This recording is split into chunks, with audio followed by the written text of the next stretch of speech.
हजरत सालेह अलैहिस्सलाम की ऊँटनी का पत्थर दरियाफ्त। डिस्कवर द वर्ल्ड के मुअज़्ज़िज़ दोस्तों, सऊदी अरब में माहिरीन आसार कदीमा ने एक ऐसी आम दरियाफ्त की है जिसने कुरान करीम की हकानियत दुनिया के सामने मुशाहिदाती तौर पर एक बार फिर जाहिर कर दी है। हम कुरान करीम में हजरत सालेह अलैहिस्सलाम और कौम समूद के मुतालबे पर पत्थर से वजूद में आने वाली ऊँटनी और उसके बच्चे के बारे में पढ़ चुके हैं। इस मौजज़े के बारे में जानते हुए हम ये भी जानते हैं कि कौम समूद पर अजाब किस वजह से नाजिल हुआ और अल्लाह ताला ने उन्हें कैसे रहती दुनिया तक इबरत का निशान बना दिया। ये तारीखी जगह जो कौम समूद की बस्ती के नाम से मारूफ है, सऊदी अरब में ही वाक़ है। यहाँ पर माहिरीन आसार कदीमा को वो पत्थर मिल गया है जिससे कुरानी बयान के मुताबिक हजरत सालेह अलैहिस्सलाम की कौम के मुतालबे पर अल्लाह ताला के हुक्म से एक ऊँटनी बरामद हुई जिसकी आजमाइश कौम समूद ने खुद मांगी थी।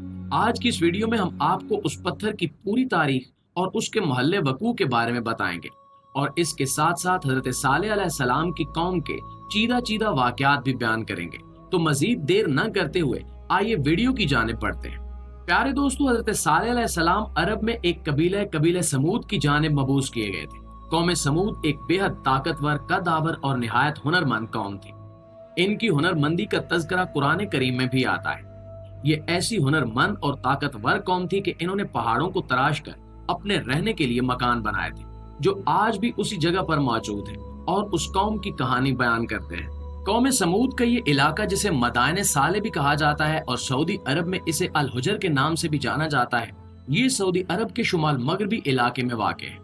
बुलंदो बाला संगलाख पहाड़ों से घिरा हुआ ये इलाका अपनी मिसाल आप है। यहाँ से कौम समूद के आसार भी दरियाफ्त हो चुके हैं और इस हवाले से ये महज एक मजहबी मकाम ही नहीं बल्कि एक तारीखी और सकाफती मकाम भी है जिसे सऊदी हुकूमत की जानिब से मुकम्मल प्रोटोकॉल के साथ महफूज किया गया है। कौम समूद अपनी फनकारी ताकत और तादाद में बेहद बड़ी हुई थी और अल्लाह ताला ने इन्हें बेतहाशा नेमतों से सरफराज किया था। लेकिन गुज़श्ता कई अक़वाम की तरह ये कौम भी आहिस्ता आहिस्ता बुत परस्ती का शिकार हो गई और अल्लाह के साथ दीगर बुतों को शरीक ठहराने लगी। इस कौम के इन गुनाहों और शिरकिया अकायद की इस्लाह के लिए अल्लाह ताला ने इस कौम पर हजरत सालेह अलैहिस्सलाम को मबूस किया जो उसी कौम से ताल्लुक रखते थे। हजरत सालेह अलैहिस्सलाम ने अपनी कौम को अल्लाह रब्बुल इज्जत की वादनियत की तालीम दी, इसकी कुदरत के बारे में बताया और इन्हें ये बावर करवाने की कोशिश की कि इस दुनिया और पूरी कायनात में अगर कोई माबूद हकीकी तौर पर पूजे जाने के काबिल है तो वो महज अल्लाह रब्बुल इज्जत ही की जात है। कौम समूद गुनाहों और बुत परस्ती में इस हद तक डूब चुकी थी कि इन्होंने बुत परस्ती को छोड़ने से इनकार कर दिया था। उन्होंने हजरत सालेह अलैहिस्सलाम से कहा कि अगर तुम नबी हो और वाकई तुम पर वही आती है तो फिर हमारे सामने कोई मौजज़ा लेकर आओ, लेकिन वो मौजज़ा भी हमारी मर्जी का होना चाहिए। इस पर हजरत सालेह अलैहिस्सलाम ने उन्हें कहा कि ठीक है, मैं अल्लाह ताला से इस मामले में दरखास्त और दुआ करूंगा और मुझे उम्मीद है कि तुम्हारा मुतालबा पूरा कर दिया जाएगा। इसके बाद हजरत जिब्रील अमीन अलैहिस्सलाम के जरिए अल्लाह ताला ने हजरत सालेह अलैहिस्सलाम को पैगाम दिया कि आप इनका जो भी मुतालबा हो वो कबूल कर लें और इनका मौजज़ा इनके सामने जाहिर कर दिया जाएगा। जब हजरत सालेह अलैहिस्सलाम ने अपनी कौम को ये बात बताई और कहा कि मैं तुम्हारा कोई भी मुतालबा बतौर मौजज़ा पूरा करने को तैयार हूँ, तो उस कौम के बड़े बड़े रहनुमा और पेशवा सर जोड़कर बैठ गए कि आखिर ऐसी कौन सी नामुमकिन चीज का मुतालबा किया जाए जो साले पूरा न कर सके और झूठा साबित हो जाए। खूब सोचो विचार के बाद उन्होंने सालेह अलैहिस्सलाम को बुलाया और उनके सामने मुतालबा पेश किया कि हम एक ऐसी ऊँटनी को देखना चाहते हैं जिसे किसी दूसरी ऊँटनी ने पैदा न किया हो और उस जैसी कदो कामत और डील डोल रखने वाली ऊँटनी हमने दुनिया में कभी न देखी हो। यानी वो ऊँटनी इस कदर बड़े कद और अजीम जुस्से की हामिल हो कि उस जैसी ऊंची पूरी दुनिया में कहीं मौजूद ना हो। उस पर साथ बैठे हुए सरदार ने लुक्मा दिया कि वो ऊँटनी किसी पत्थर से बरामद होनी चाहिए।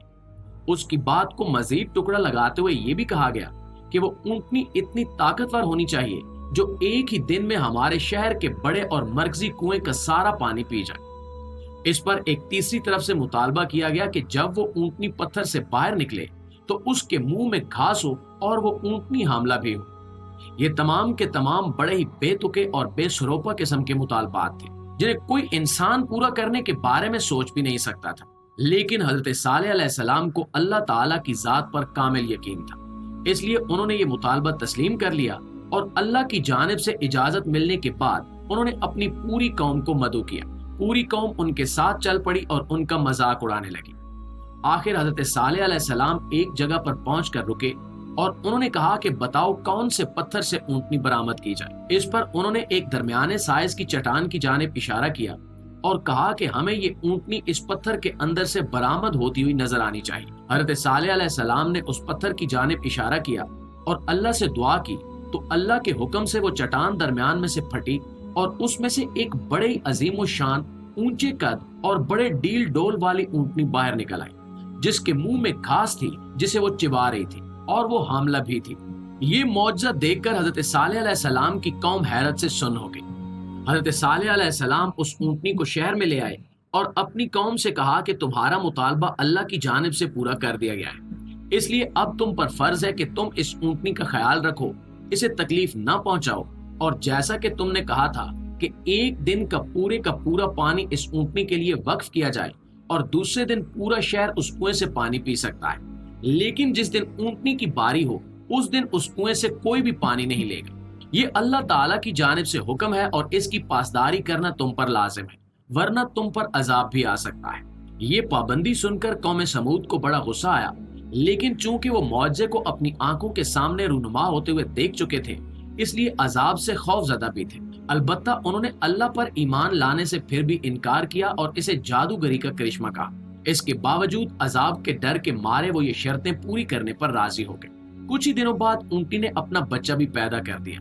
یوں اونٹنی اور اس کا بچہ ایک روز اس کنویں کا پانی پیتے اور دوسرے روز وہ اونٹنی پیاسی رہتی، جبکہ پورا شہر اس کنویں سے پانی لیتا۔ دن گزرتے چلے گئے اور قوم سمود کے دل مزید سیاہ ہو گئے۔ انہوں نے اس اونٹنی سے چھٹکارا پانے کی کوششیں شروع کر دی۔ شہر کی ایک حسین و جمیل اور مالدار عورت نے کچھ نوجوانوں کو اپنی بیٹی سے نکاح کا لالچ دیا اور کہا کہ جو اس اونٹنی کو قتل کرے گا میں اسے اپنی بیٹی کی شادی کر دوں گی۔ اس پر 9 لوگوں نے یہ پروگرام بنایا اور انہوں نے اگلے دن پروگرام کے مطابق اونٹنی کو گھیر کر اس کی ٹانگیں کاٹ دی اور پھر اس کا گلا بھی کاٹ دیا۔ اونٹنی کا بچہ یہ دیکھ کر وہاں سے بھاگ کھڑا ہوا اور اسی پتھر پر کھڑے ہو کر 3 بار زور زور سے اس نے آوازیں نکالی اور اس کے بعد وہ اسی پتھر میں غائب ہو گیا۔ اس پر حضرت صالح علیہ السلام نے اپنی قوم کو 3 دن کا وقت دیا اور کہا کہ پہلے دن تمہارے چہرے زرد، دوسرے دن سرخ اور تیسرے دن سیاہ ہو جائیں گے اور اسی دن تم پر عذاب آئے گا۔ قوم سمود نے ان کا مذاق اڑایا، لیکن حضرت صالح علیہ السلام اپنے اہل خانہ اور ان چند لوگوں کو لے کر شہر سے باہر نکل گئے جو ان پر ایمان لائے تھے۔ جیسا حضرت صالح علیہ السلام نے کہا تھا ویسا ہی ہوا، اور پہلے دن پوری قوم جب سو کر اٹھی تو ان کے چہرے زرد ہو چکے تھے اور دوسرے دن ان کے چہرے سرخ ہو گئے۔ وہ بہت پریشان ہوئے اور انہوں نے حضرت صالح علیہ السلام کو ڈھونڈنے کی بہت کوشش کی، لیکن وہ انہیں نہ ملے۔ تیسرے دن ان کے چہرے واقعی سیاہ ہو گئے اور اسی دن اللہ تعالیٰ نے ان پر ایک ایسی ہوا بھیجی جس نے ان پر پتھر برسانا شروع کر دیے۔ ان پتھروں کی ضرب سے پوری کی پوری قوم سمود ہلاک اور تباہ ہو گئی، یہاں تک کہ وہ پتھر ان کے گھروں میں بھی آ گھسے اور ہر پتھر ایک ایک شخص کو جا لگا اور اس کے ٹکڑے ٹکڑے کر دیے۔ یوں یہ بدقسمت اور نافرمان قوم اللہ تعالیٰ کے ہاتھوں اپنے انجام کو پہنچی۔ اس پتھر پر ایک بڑی سی دراڑ کا نشان ہے اور اس کے بالکل قریبی قوم سمود کا وہ شہر آباد ہے جس پر یہ عذاب نازل ہوا تھا۔ یہ علاقہ آج کے سعودی عرب میں وادی الاعلیٰ کے نام سے جانا جاتا ہے۔ اگر آپ کبھی اس علاقے میں جائیں تو اس کا وزٹ ضرور کیجیے گا اور اس پتھر کی زیارت ضرور کیجیے گا جہاں سے یہ اونٹنی برآمد ہوئی تھی۔